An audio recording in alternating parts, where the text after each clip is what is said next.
Oh no, Jack is going! In last week's episode, after weeks of waiting, we finally got round to starting work on our Horsebox. So we gloved up and the first thing we tackled was the rotten ply on the walls. We wanted to get this Horsebox back to a bare shell. And once the walls were out the way, we then started tackling the flooring. If you weren't stood on it, it might have gone up. And after I'd finished winding Rich up, we could then rip this floor out layer by layer. And to our surprise, as each sheet of ply came up, it just got worse and worse. This wood was too far gone. So we quickly made the decision that this shell needed stripping back to bare metal. Rich then had the task of getting the roof somewhat back square, so he took some careful measurements. And after a lot more grinding, which we know Rich loves doing, there was only one thing stopping us getting this roof back on the Horsebox, and that was the actual frame itself. So in true Richard style, we guessed a few more measurements, did a little bit more grinding, picked up the roof and hoped for the best. But I don't think the best was enough because we had a problem. We've got a big gap, and that is a problem because we need this roof to be watertight and sit nice and firm. So after all that effort, we still didn't know if this roof was going to go back on the Horsebox. Till 6 what time? Yeah, bang on. All I need is some sticky pads, you know, bro. Have you got any? Yeah, got loads. Spot on. Come on, bro. All right, second, man. Yeah. Yes, my bro. Who's that? The name's Bugsy Malone. Welcome back to episode 3. As you've just seen in the last episode, we tried to get the roof back on this Horsebox and it went well and it didn't go well at the same time. We left the last episode knowing that we had some big problems with gaps going around the steel frame, and the first thing we need to do in this episode is sort these gaps out. Now, we've come up with a bit of a master plan, so we think at the moment this aluminium excess is too long and it's actually stopping on the corners, the roof sitting flat onto the existing frame. So the first thing we're going to do in this video is get this excess aluminium marked up and chopped back, and hopefully that should reduce the problem we've got with the gaps at the moment. We're fairly confident with our measurements that we did initially, and we think the excess aluminium could be causing the problem. So let's get the grinder out and let's get this aluminium cut back. Rich started off yet again with some very precise measurements of where we were going to cut this aluminium. That is the straightest line in the world. Interesting. Yeah, should we just eyeball it? Yeah, let's just eyeball it. And all jokes aside, I still don't know now how he measured the roof. But he kept on assuring me that everything was going to line up and work out, and that's one thing I love Rich for. That's the reason why he's on the channel. If he can make something work, he will. So after a lot more measuring, and yes, you've seen this right, that is Rich using a spirit level, it was time to actually break out a new toy we'd brought. Do you want to tell everyone what you've brought? Plasma cutter. Jack was moaning about me keep using an angle grinder, so you've upped your game. I've upped my game. I can't imagine it was cheap. It was very cheap. I just took to the angle grinder. Aldi special. Aldi special. I've got an even bigger question for you. Does it work? And in it looks like it's not working. Let's see what happens. It's not very true.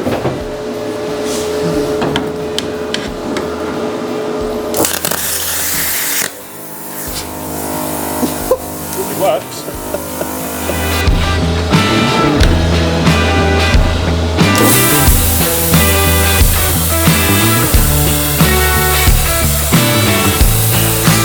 And well, let's just say that the plasma cutter was a big hit. And before everyone starts commenting on Richie's lack of safety equipment, no goggles, no earmuffs, no protective gloves, he owns all of them and I don't know why he's not wearing them. So get in the comment section and let him know that he needs to be safer. We want to keep Rich on the channel, we don't need him dying. And after a little bit more grinding, we were finally in a position where we could kind of get the roof into a place where it was going to be sat forever, hopefully. So after a hell of a lot of measuring and cutting little bits and bobs, we're at a point where we're physically not talented enough to go any further. So this back corner here, we are about 1 centimetre off. This is touching, this is touching, this is touching, this is a centimetre off, this is touching, this is touching, and that is touching. So what we're going to do now is mark a line along these aluminium panels, get those cut to size, and where the pieces aren't touching, we're actually just going to fill in with weld. So we're going to take a section that we've cut off, cut it down to size, drop it in, weld it and flat it back. We know it's not going to be perfectly square, but it's damn close. So the next bit we're going to do is get that aluminium cut back and hopefully get it finally in place.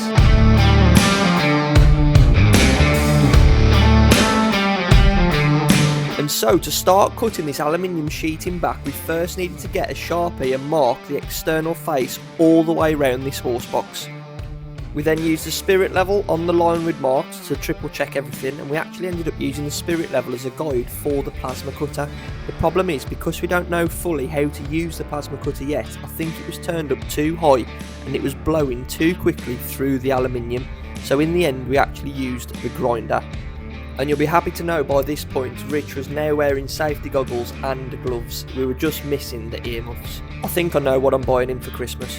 He gradually worked his way around, and it looks quick in the video, but believe me, this took a good hour or so to get all this aluminium grinded back flat.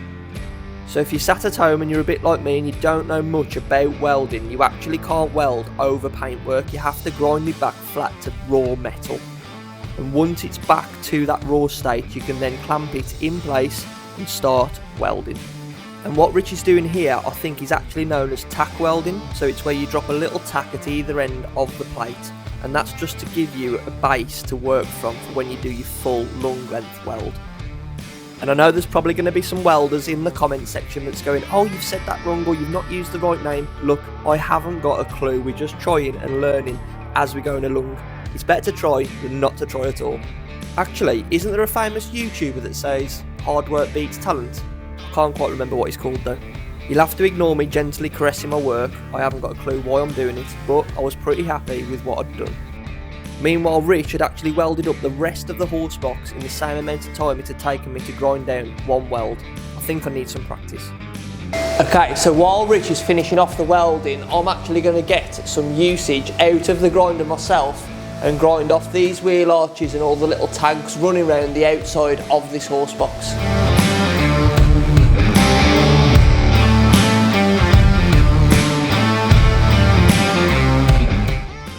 We are at a point now where this roof really is starting to come together. So we're welded here fully, we're tack welded here, we're tacked here, here,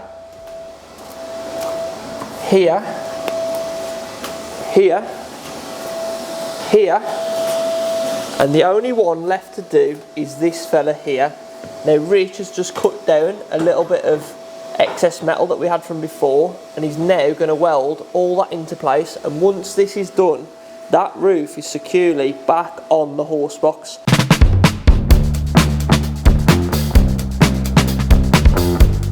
And by this point, we'd now run out of time. I had to shoot off to cover my retail store for a whole week. So I had a really dumb idea of putting Richard in charge of the filming. And although it started off really well, he actually managed to not turn the microphone on for around 2 days of recording. So I'm going to have to do what I can with the voiceovers, but let's see what he got up to. Hello guys, and welcome back to another day on the Horsebox. Now, unfortunately, you're stuck with me for the next week because Jack's actually got some real work to do in one of his retail stores. But he has left me a massive list of jobs that he would like done for when he gets back. So let's get to it. Yesterday, I finished up tack welding the entire roof back on. So today, I'm going to go back around and weld it all up fully. And when it's done, it should look something like that. So, let's get started. So that's one down, 3 to go.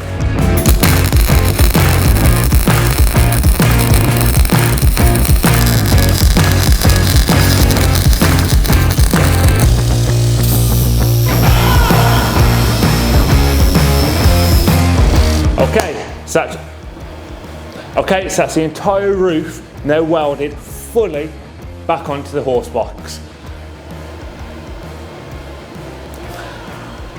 So after grinding down a couple of welds, I've decided that is not the job for me, and I'm going to leave that for Jack when he's back, because I know he's going to love doing that. So instead, I'm going to go back around the horse box now, and where there were brackets or bolts that we're no longer going to use, I'm going to weld up all the holes and also leave those for Jack to grind down. So let's get to it. And well, up to this point, I think Rich has done really well. He's building a lovely storyline. And as you can see here, he's going around and welding up all the holes in the horse box, and this is to make it watertight to hopefully stop moisture getting in the horse box. So from this point onwards, Richard actually forgot to turn the microphones on, so I've had to do some very specialist lip reading, and from what I can make out, he actually wanted to cut the aluminium back so it was ready to sit in place. As well as this, he also wanted to use the existing holes in the steel frame, as you'll see now, to drill through into the newly cut down aluminium, and in turn that means that we can then clamp with a riv nut both pieces of aluminium back together, attach them to the steel frame, and that should, with the overlap, make everything watertight. And after all the aluminium had been cut and relined up, he then started tackling the rear of the horse box. Now, we haven't spoken much about the design of it yet, and we're going to be doing that in the next video, utilising the whiteboard. But for the time being, Rich starts cutting off everything that we don't need on this horse box, and we're actually not going to utilise the rear of it opening up. We're going to weld it in place so we can have extra storage inside. And as I mentioned earlier, I am a specialist in lip reading, and this is exactly what Rich said. Hi, my name's Rich, and I'm an absolute idiot, and I forgot to turn the microphone on again. But while Jack struggles to make out what I'm saying in this video, we're actually going to build a cardboard template for the horse box. And because I love welding so much and showing you how much welding I can actually do, we're actually going to make it out of sheet metal so I can do some more welding. Oh Rich, I really don't know what we would do without you. But all jokes aside, Rich cracked on making this cardboard template for the wheels on the horse box. And the idea we'd had was to make it look low, so what we wanted to do is almost cover 3/4 of the wheels and tyres, so the horse box looked like it had been lowered even though it was riding at the original height. And although some people might think this is a little bit overkill and you could have just kept the original ones or replaced them with ones off eBay, we actually want to make this horse box look really custom. We want to put our own touch on it. There's hundreds of videos on YouTube of the same sort of horse box with the same renovations. You know what we like to do something unique, and this horse box is going to be exactly that. And although we love to take the mick, I just want to say a massive thank you to Rich for doing work on the horse box with the week I've been away. If it wasn't for Rich, we wouldn't have this footage now. The good news is, after this voiceover, we are back together as the dream team. I've done my prison sentence in the retail store, and we can get back to fully concentrating on this horse box. Things can only get better from here, right? Rich, is your microphone working? We are back with a vengeance. Rich is back behind the camera, I'm back in front of the camera, and he's been busy, other than not turning the mic on, welding up this horse box while I've been away. And you'll probably also see on screen now, Rich actually trusted me to have a go at welding myself. Now, don't come too close to the welds. It's my first ever time and I actually really enjoyed it. I've never done welding before and, well, it's in place and it's not moving. We're also going to tell you next video what we're doing with this horse box, because I know you're probably all wondering. This door is no longer a door, it's a solid wall, and there's good reason for it. We have actually got some really good friends over at Scott Wood Timber, and they have been kind enough to sponsor this horse box project entirely. All this wood you see here is actually going to go inside the horse box, and without their help this wouldn't have been possible. So if you're local to us in the Dudley area in West Midlands and you need any wood, Scott Wood Timber is your place to go. They are really kind guys, and if you need any wood for internal use or external, your gardens, landscaping, get at Scott Wood Timber. I'm going to put their details below now. Thank you guys for sponsoring this horse box. And that wood is actually going to be a massive help in the next part of this video, because we need to get a floor back in this horse box. At the moment, every time we're in here, we're kind of having to walk through or stand on top of the beams, and it's actually pretty dangerous. And you know me and Rich, we don't like being dangerous. It's all about health and safety on this channel. Oh no, Jack is going! So the next thing we need to do is get this flooring back in. They have supplied us with a load of floorboards. We need to screw into this steel frame and get the floor sat nice and flat, and then we're actually going to ply over the top of it to make it nice and smooth. And so Rich started cutting the new floorboards and I started screwing them down. This horse box actually measures 1.5 metres wide by about 3.1 metres long for anyone who's after a reference.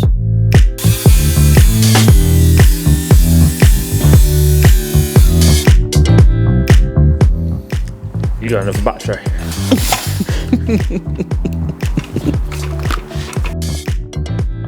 So after winding Rich up even further, we actually started to look at the top end of the flooring. Now the 3 central boards were dead easy to cut, they were nice and straight and square. However, the 3 boards to the left and the 4 boards to the right of these all had to be cut at a precise angle in order for them to fit. But after a lot of careful measuring, we actually got them all to sit in place fairly nicely. And the next thing we had to do was run some silicone sealant around the edge of the floorboards to try and get a nice watertight seal between the steel frame and the floorboards themselves. So we're just having a discussion. Do we think that other people that convert horse boxes actually go as far to put sealant around all the edges? I'd like to say yes, but I think in reality, I actually don't think they do. I think like people who buy them just to sell them on just want a nice quick and easy job. It's all these little bits that take so long. Like, it looks so quick on camera, but honestly it just gobbles up your time. And talking of gobbling up time, I actually forgot to put in earlier me and Rich cleaning up the unit. It has taken a batter in the past 2 weeks since we started work on this horse box, and it was about time we got it back somewhat clean.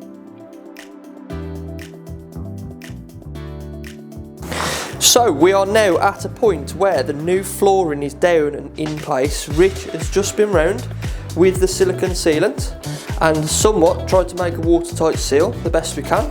And we're actually going to use some more chipboard, which is there. We're going to rip that down and get that installed over the top of this wood now, so it's almost double layer again. And that should make it nice and smooth, ready to put in, bleep, you're not allowed to know what we're putting in yet, inside the horse box. And at the point of doing this voiceover, it's actually Saturday and the videos come out at 10 AM on a Sunday.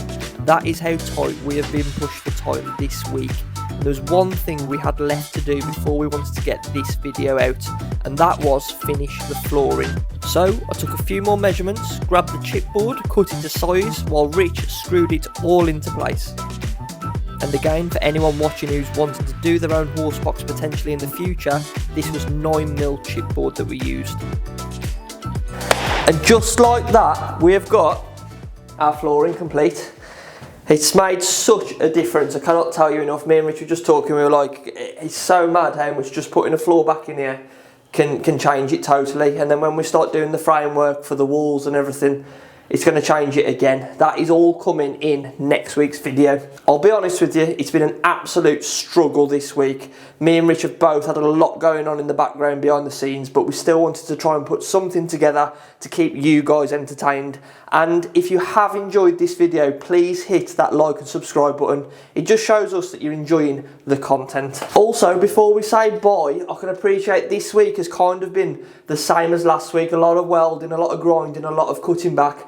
I can promise you now we are very nearly at the point where this project is going to get super fun. Thank you so much for watching this week. Me and Rich can't thank you enough, and thanks to Scottwood Timber for sponsoring our new flooring and the rest of the wood for this project. Hopefully you've enjoyed this video and we'll see you next week.